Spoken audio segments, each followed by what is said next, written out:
where it described that the calls for many Ekiti indigents for the governor, you would understand that there has been second term endorsements coming back and forth all around in the state for Governor Oladoyin Ayegbusi. And the commissioner has said that it is a reflection of the confidence that the people of the state have in its leadership. A lot of people have agreed with that, and a lot have disagreed, saying that there's always more to do than what is being done. Though the commissioner emphasized that the government or the governor has not, indicate or has not made any intentions known. But then this is where we are. So, what do you make of all of this? What's your initial reaction to this at first? The make of all this story or rhetorics or semantics that people are playing with in this country is laughable at times because they know they are going to get what they want at the end of the day. If you want to conduct census today, it is not the way you conduct same census in the south that you are going to do same in the north. So if anybody is telling you that it's people's opinion that has actually vents confidence behind the leadership, the quality leadership of Oladoyin Ayegbusi, I think they know how they play the game at the end of the day, and then it's going to be the voice of the people.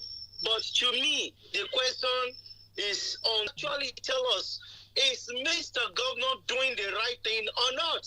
But as for me as an individual, I will definitely tell you no, because I am the type who actually travel far and near to see what civilization, good governance does to the people.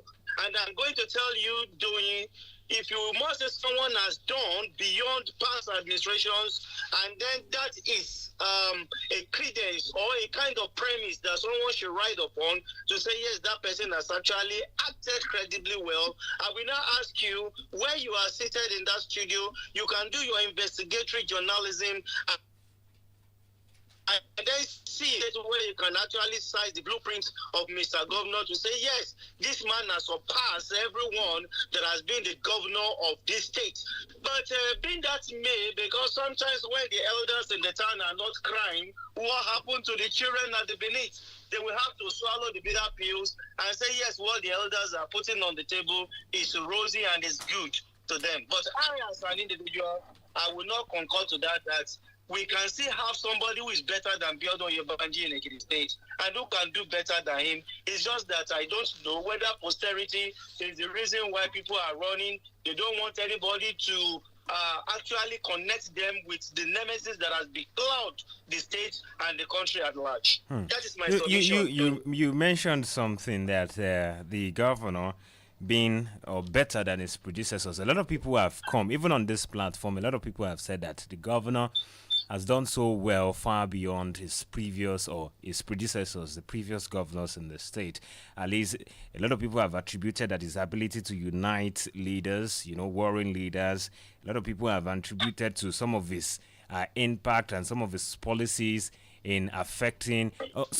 I was even conversing with someone over the weekend, and he says that his availability towards grassroots, towards his presence towards the people in the grassroots. You always see the governor when there is a casualty, when there is a form of disaster, even if it is, merry celebration, some certain. So the governor appears to be closer to the people. And don't you think that should also be looked into, at least to the way governance has been in previous years?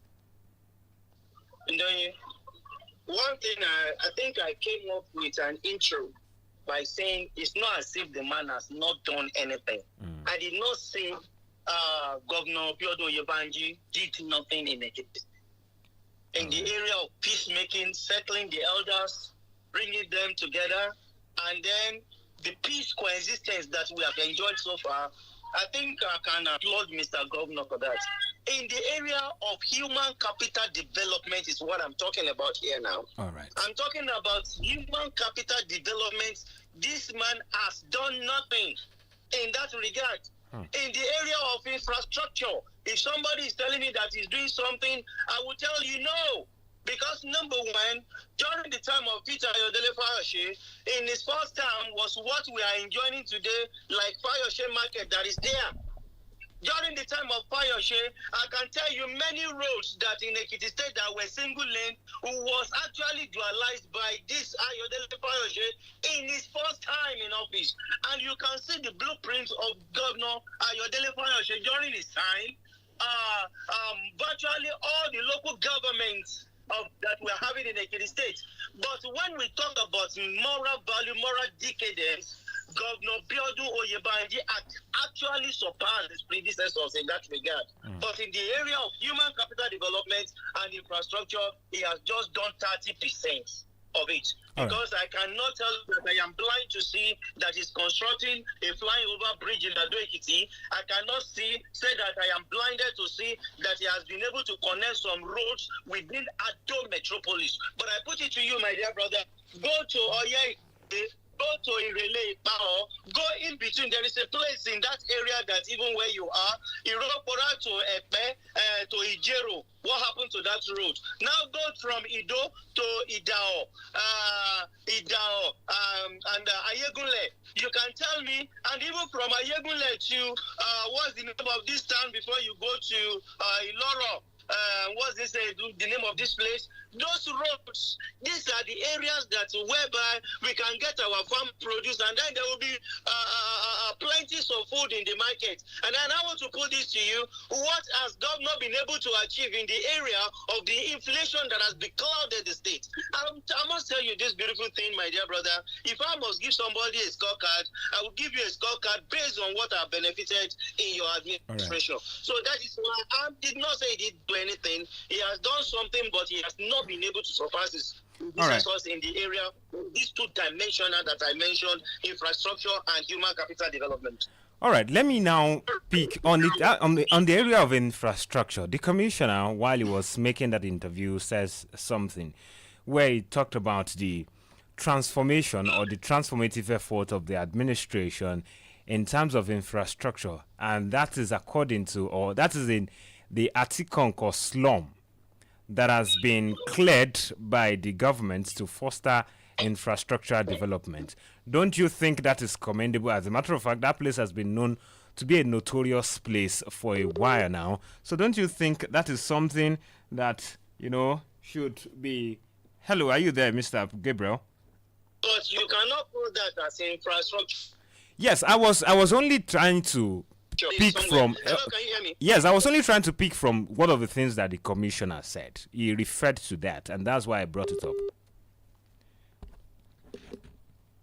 Mr. Gabriel, I said I was only trying to refer to that because it was part of the things that the commissioner brought up, and I was referring to it. So to buttress your area of infrastructure. Hello, Mr. Gabriel. It appears we have issues with our network this morning, but then we'll try to reconnect with Mr. Gabriel on the other side, as he's been trying to, put his own voice down as to what he feels and some of the things that he believes must be done so far in terms of fostering development, good governance, and other things there. We're trying to reconnect with him again, and we hope that we get him on the line. Now we have him. Yeah, Mr. Gabriel, glad to know. Hello, can you hear me? Yes, it's quite better now. Please go ahead. Okay. Network glitch. Actually, I cannot say that I did not see the projection of the governor at what he has been able to achieve at Atikokon area. At least I'm clapping for him, at least for doing that, because that place has been a hidden place for criminals that are actually disturbing people in a state. So that one is a very laudable thing that I can actually clap for the Mr. Governor for what he has done in that regard. But I put it to you, Doni, what infrastructure can we say that has been placed on that place as we speak today? You can come to Ado, then come and see what is going on.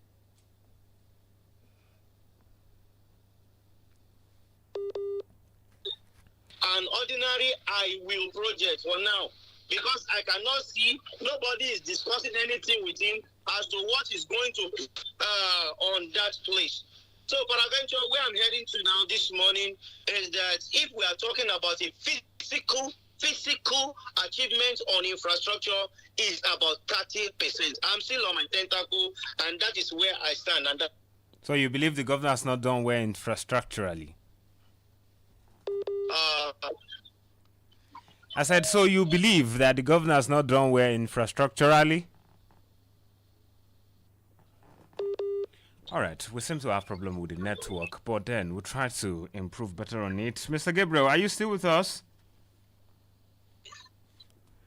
Hello, Mr. Gabriel, are you still with us? yes, I'm still with you live. All right, now let's move. Before we go into the other part of the issue, you were talking about human capital.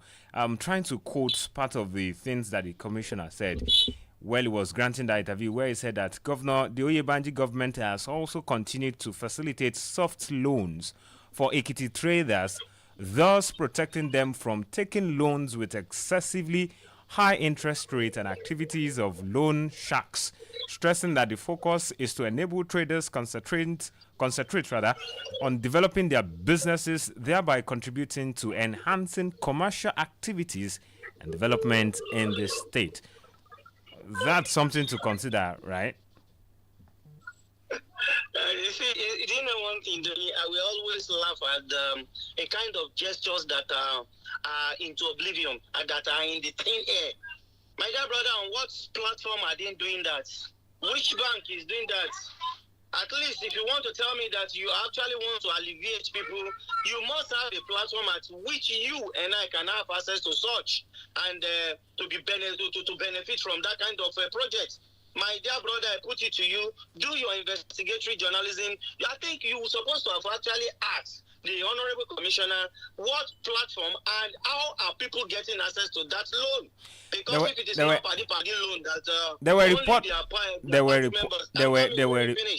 All right. Maybe it is only their party members or their loyalists are having access to such loan. But he is supposed to have actually dashed out and say maybe that money is with a social bank whereby you can easily walk in there as a business owner, or maybe if it is only the people that are the benefits of this soft loan, maybe if they're supposed to have actually mentioned a particular bank where we can enter and then say we want to borrow such kind of loan. I think I did not see or hear such loan is in existence. So if there is any of that, let them tell us the platform where the Kitty Indigene or virtually everybody will have access to such soft loan that is dished out to alleviate our poverty. All right, probably my take on that. Probably you did not hear or you're not aware of it, but I could recall that there have been reports as to the state government in collaboration with a certain bank now, where it gives or where it gives empowerment, where it gives empowerment to women, and there has been videos. There was a video that circulated sometimes where some empowerments were given to some traders in a certain market there. I think the video circulated online, and well, in all of this, you have raised your concern and you have raised your point. So what you talked about human capital development and infrastructure, which you have given 30%. So what other suggestion or what other solution would you prefer? Because the government has always been open to what they say constructive criticism. So, and I believe that is what you're doing at this time. So, sir, what other areas do you think this administration to look into in the next year? Because we've seen endorsement back and forth, and in few years or in less than 2 years, campaign electioneering will set in. So these few years that we have left before we get into election process, what do you think should be considered? Especially 2025 is still fresh. Yeah, if actually the holistic approach is there to alleviate people out of poverty, NGOs that are giving soft loans to people, if they don't trust any of the banks, at least we have commercial banks that they can easily approach and give some certain criteria that one should meet before you will have access to such loan. Let them make it public and then let it be to the generality of the people, then so that you and I can have access to such loan. That is number one solution I'm dishing out. Okay. Then in the area of another human capital development, these people can make a Greek incentive, generate employment, give people employment. Then when you employ them, channel them into farm. And if they don't know the technical how to do this, they can go to the government of Burundi and then ask them how were they able to do that. That about 70% of their workforce, they are into farming. So let us, if we can do that, if the issue of food is solved in this country, because I think I listened to the Honorable Commissioner talking about having enough food in their store. That is not good enough on paper. Let us see the clarity of it. Let us see if this thing is actually real. Bring these foodstuffs out there and then stop all this unnecessary importation that are coming down to Ekiti. And then people can just come and trade their business anyhow in Ekiti here. Somebody will bring onions all the way from Kano and then put about 3 or 4 of them inside one basket and be calling it 15 grown onions here. Go and get the soil test and then make sure that you do something so that we can grow our own onion, so that nobody will not be bringing something at expensive rate in Ekiti and believing that you can just dash fortune anyhow in this state. So that is one area it can help the youth, because when you generate employment through the farming and you make it incentive and people believe that they are going to get a good salary for it, my dear brother, people will go back to farm. And then lastly, what I want to talk about is that making sure that the road networks where our food, our farm produce can easily be brought into the city, make sure that those road networks, they are the key, not the flyovers you are building, not the airports you are building, not the terminals you are building. Let us have the road networks into this area so that our farm produce can come into the capital, so that at least people will be able to be well fed. Let me tell you, nobody cares who is the king, nobody cares who is the governor, when you and I are well fed, when we have enough food on our table. So Yoruba dem máa ń pa lówe, wọ́n ní tẹ́bi bá ti tán nínú ìṣẹ́, wọ́n ní ìṣẹ́ bùṣe. So tí gómìnà bá lè ṣe gbogbo àwọn nǹkan wọ̀nyí, my dear brother, kò sí nǹkan tó ní ìdí sísìn wọn lọ́jọ́ election pé bóyá ẹ need láti fún anybody lówó pé wọ́n kàn tiẹ̀ wá tó, because àwọn èèyàn mọ̀ pé èèyàn táwọn ń dìbò fún èèyàn tó wá láti inú ọkàn wọn ni. So I want Mr. Governor to work assiduously and part ways with those sycophants around him in the area where the man is not doing well, and the people that are not telling him the obvious truth. Because I listened to former governor of Ekiti State, that person of Dr. Kyle Defayemi, when he was saying that he wants to speak truth to the power. I think the man also should speak to Biodun Oyebandi rather than beating encomiums to this man. Tell him the truth, what he should do. Satisfying the elders is not enough in Ekiti State here. Let all Ekiti stakeholders, everybody in this state enjoy him. If we enjoy him, those leaders, I bet you some of them might not even be in the country during the time of election. But it is we at the receiving end here that will be here under the rain, under the sun, that will go and vote for him. Let him take our welfare, our well-being as a priority to make sure that, yes, all Ekiti and Sundry enjoy his government. All right, that is my advice. Yeah, this morning, Mr. And this is the short-term solution. We still have long-term solution that if you put all these things to bear, we are going to enjoy him and sing much encomiums to him. That's just my take on that regard. All right, we were just about to talk about the former governor Kayode Fayemi, where you talked about leadership, and it is one thing to, praise and give encomium and all of that. So, are you saying that leaders or his elders are not giving him the advice they should give him? That is exactly what I'm saying, my dear brother. When these people get into the corridor of power, find themselves with those that are loyal to them. But the person I think government should put into cognizance, or those people that you are putting in the corridor of power, is your worst enemy that you're supposed to bring near to you. Maybe that your enemy is having a genuine point against you. Now, let me cite an example. The Burkina Faso junta, in person of Ibrahim Traore, somebody went on here and criticized him and said, "Hey man, you're fighting against terrorism is not having a big how am I going to put it now? That is not doing enough in his fighting against terrorism." Now, do you know what Ibrahim Traore does to that person? He told him that, oh yeah, come. I think you know better ways you can do this thing. Okay, here is AK-47 for you, and here is army uniform. You did not even go for training because I know your training is enough for you. Oh yeah, come and show us what you get. That is how leaders supposed to do. When it comes to the areas what leaders should do to surround yourself. Those people that doesn't want to see you, bring them closer to yourself.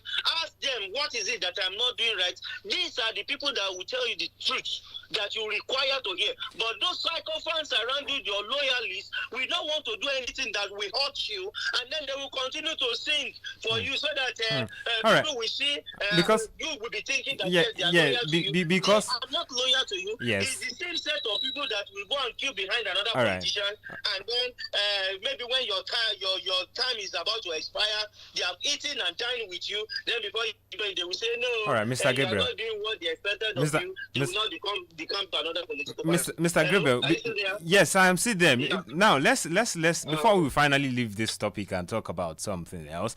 There is a place of the loyalists and there is a place of the elders. These elders have always thrown their way behind the administration, saying the governor has done so well. At least a couple of times, former governor Ayodele Fayose have said it.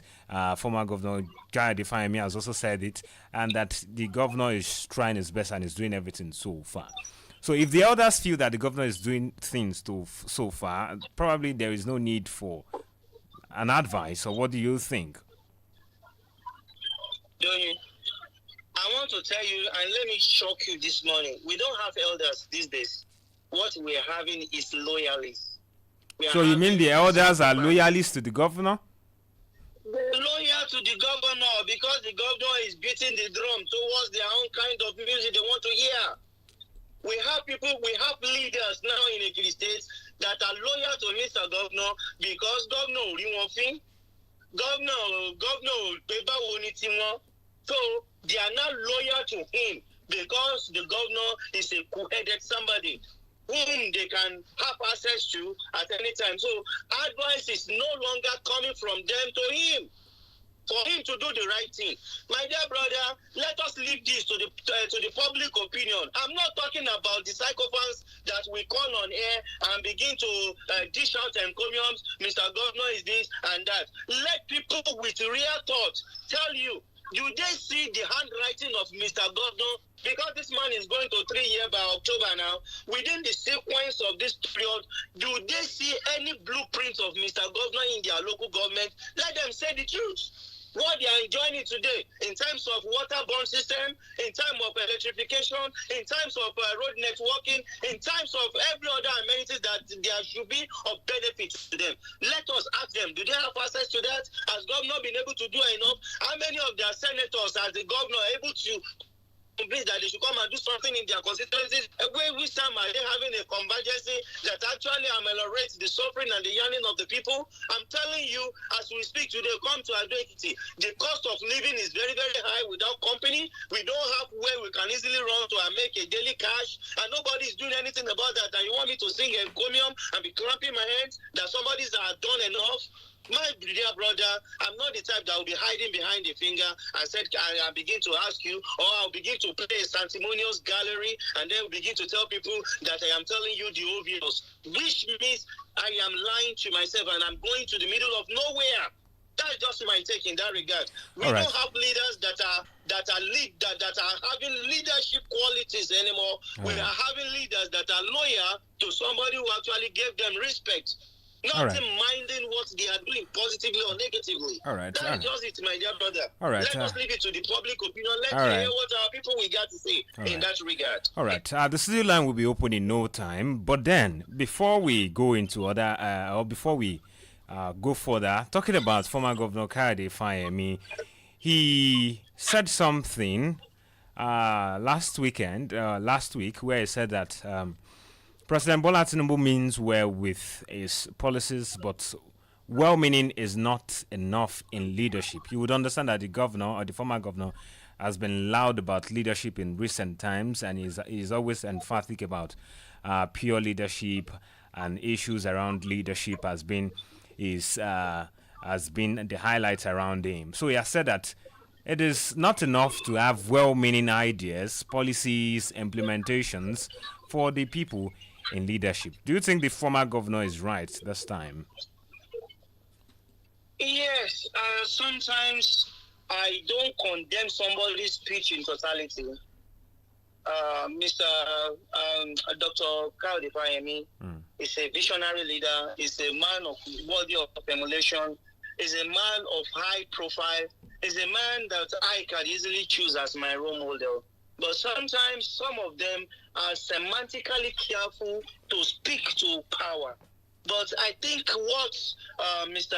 My honorable, my former governor, Kaudi Fayemi, ought to have done is rather than saying what he is saying on air, how many times has he been able to approach Mr. President to actually face him one-on-one and say, Mr. President, your policies are not good enough.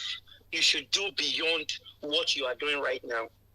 I put it to you, my dear brother, if we are saying that the kind of policy that our president embarked upon is a good one, that we can as well say, hey, we can clap for him, that he's doing well. My dear brother, I think it's high time those who are surrounding Mr. President, they're supposed to have told him long ago that he's supposed to have reversed all these policies because they are not good for the citizenry of Ekiti State, for Nigeria. It's not good for Nigerians, and Nigerians are crying. And what the quality of a good leadership, it is when your followers are crying, then you come back and listen to them. But Mr. President decided in his own wisdom, he looked other way around and then believing that his policy is good, and when it comes to the time of election, he's going to convince them again that what he's doing. I beg, my dear brother, Nigerians are smart enough to know who their really enemies are and who their friends are. I think my former governor, ought to have done enough by meeting him one-on-one in the House of Rock, because I remember when Shane Okimbaloye was telling him that President Bola Ahmed Tinubu is a friend to him. He actually corrected him by saying his brother. He's a friend, he's his elder brother. So if truly President Ahmed Tinubu is his elder brother, let my dear brother Dr. Kaudi Fayemi, approach him and talk to him. Maybe he will listen to his advice. I think during the time of Buhari, most of our advice that former governor Kaudi Fayemi was giving to Buhari then, I think Buhari listened to some of them, and some of his policies actually work for the for Buhari to succeed during his time. So I think he should do more by approaching him and then talk to him. Maybe his advice this time around will help President Tinubu in order not to fail, because he might be thinking that 2027 is still far from here, my dear brother. The time is ticking and the time is moving very fast. So the man should do something. If we check our time now, when did we greet ourselves? Good morning. When you look at time now, we are moving towards afternoon. So peradventure, where I'm driving to this morning is that there is no time to check time for Mr.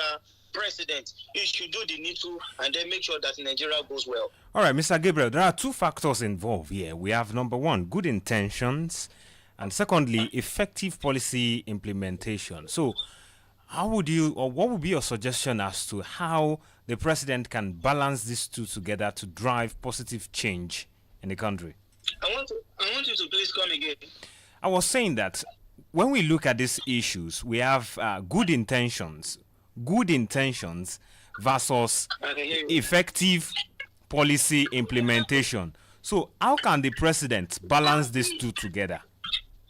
My dear brother, good intention and how to apply your policies. I think they are the same thing. They share the same conundrum.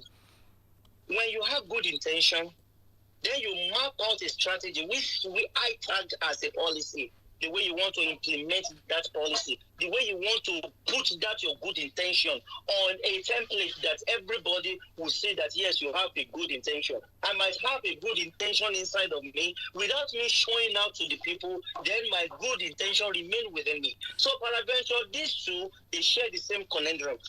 But the truth of the whole matter is this: when you put it to bear and then people can see the handwriting on the wall, that is this your intention good or bad? Because the intention that Mr. President is having today, it is not good to say yes, he has a good intention for the country.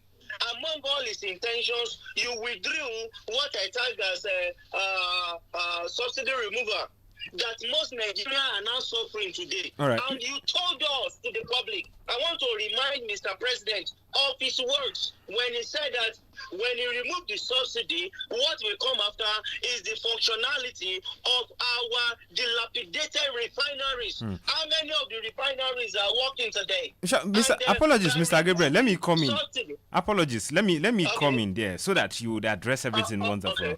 The reason why I asked that question is that a lot of people have said when you look at in the build-up to the election, all the major contenders did promise that they're going to remove subsidy, which many would tag as a good intention.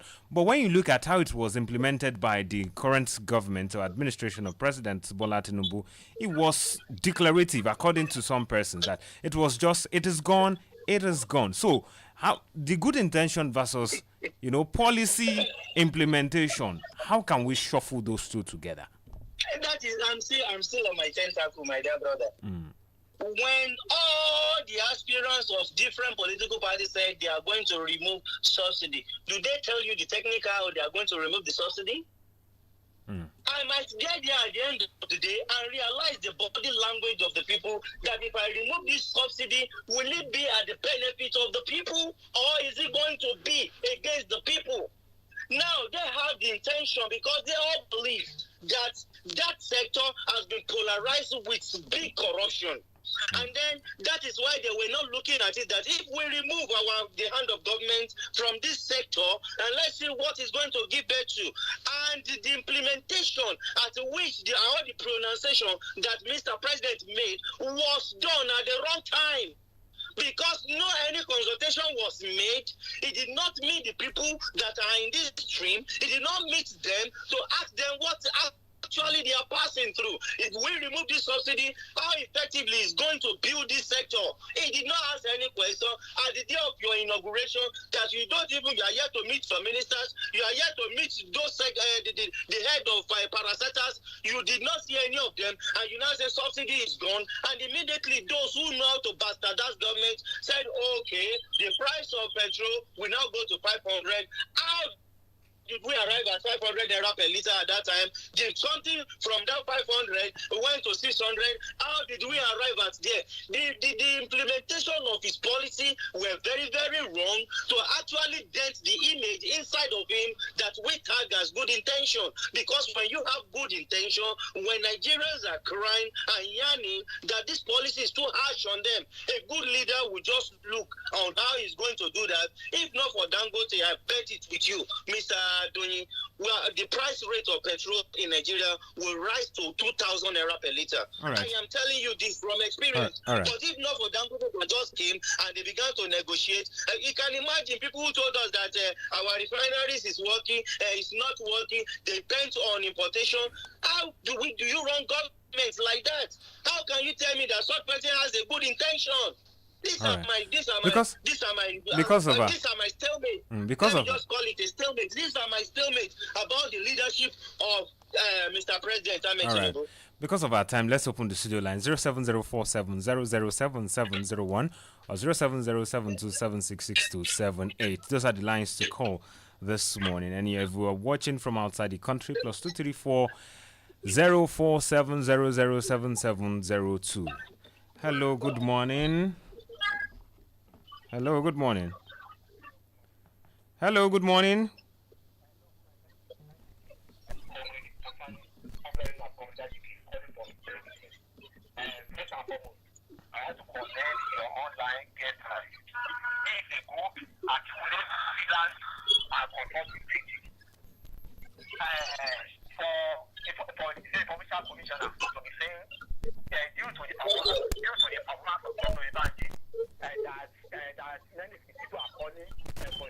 Let me tell you my brother.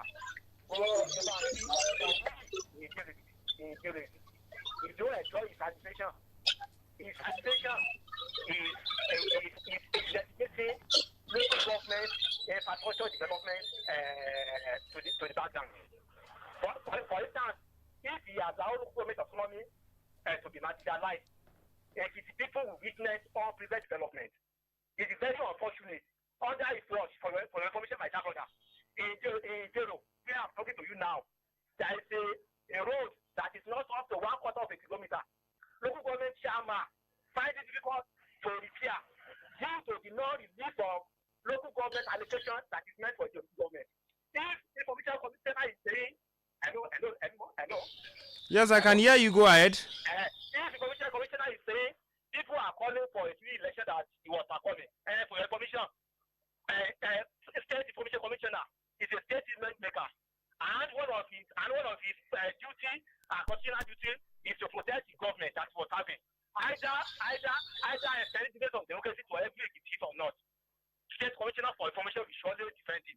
All right. So that is it. How some the past governors are pressing him for your information. For instance, now, if I'm doing anything good that you like, that is for my own advantage, you'll be praising me. Don't you know? Don't you know? Hey, all right. Hello, sir.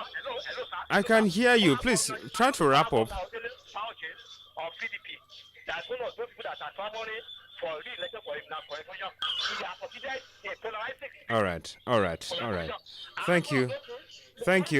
Let's give room to other callers. 07047 007701 or 07072766278. So those are the lines to be part of the conversation this morning. We've been speaking with a public affairs analyst, Mr. Gabriel Abiodun, who has been helping us to have an understanding of all of the things that have been that we've been speaking about this morning. So, Mr. Gabriel, there is one question that I'd like to ask you, sir, which is why former Governor Kayode Fayemi was making that statement. He mentioned that. All right, I said why former Governor Kayode Fayemi was making that statement. He mentioned that those in power know the truth, but don't act on it due to mediating factors. What can you term or what can you identify as some of these factors?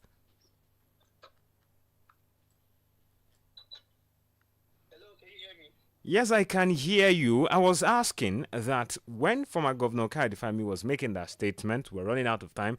He said that there are those in power who know the truth but don't act on it due to some mediating factors. What do you think these mediating factors could be? The mediating factors is very clear to us because there are invisible hands in the government. You know, somebody who actually put you at the corridor of power, you want to be loyal to them. And that is what I mean, that we don't have leaders anymore. What we are having are the loyalists. So you will not want to step on toes. You will not want to do things that will make these people as a bad egg or a betrayer. So for that reason, you will just be doing whatever they want you to do. They know the right thing they're supposed to do, but because they don't want to actually go against the will of the people that actually push them in the corridor of power. That is why many of them. So these are the invisible hands that you think that one cannot see. We can see, we know the people that we actually take mate. Somebody like my present governor here now, he will not want to step on the toes of Dr. Kayode Fayemi, his predecessor. He will not want to trust that administration of that Ayodele Fayose, all because they are together.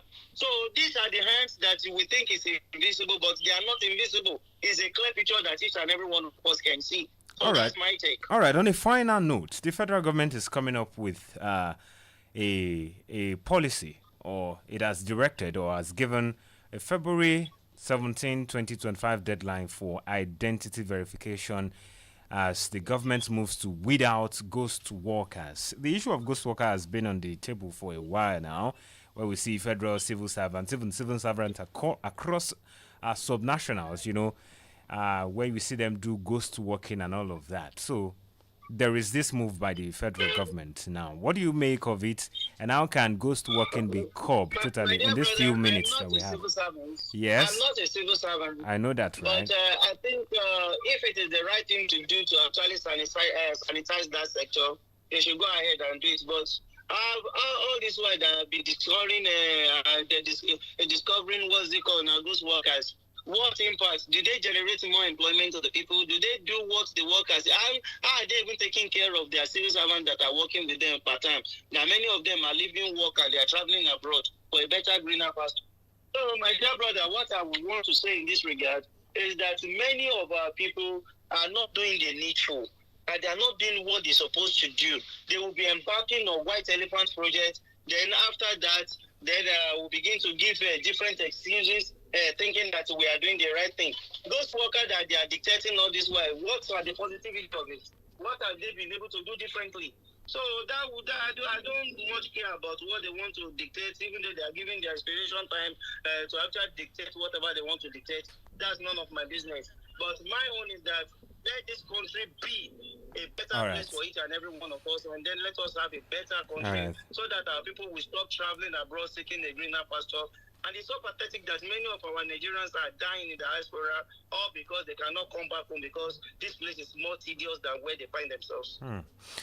Mr. Gabriel, thank you so much. Public affairs analyst Mr. Gabriel Abiodun has been so loud, especially when it comes to issues that can better the lives of many Nigerians and how Nigeria can, be great and be on its right path. I must say thank you a lot for your time and contribution on the show this morning. Thank you for having me. The pleasure is always mine. Thank you so much for your time, Mr. Gabriel, once again. And that's the size of the package this morning on Adamimogo 107.7 FM, the follow-up. It returns again tomorrow with another lovely edition of the show. Until then, my name is Oladoyin Ayegbusi. Thank you so much for listening. Do enjoy the rest of the day.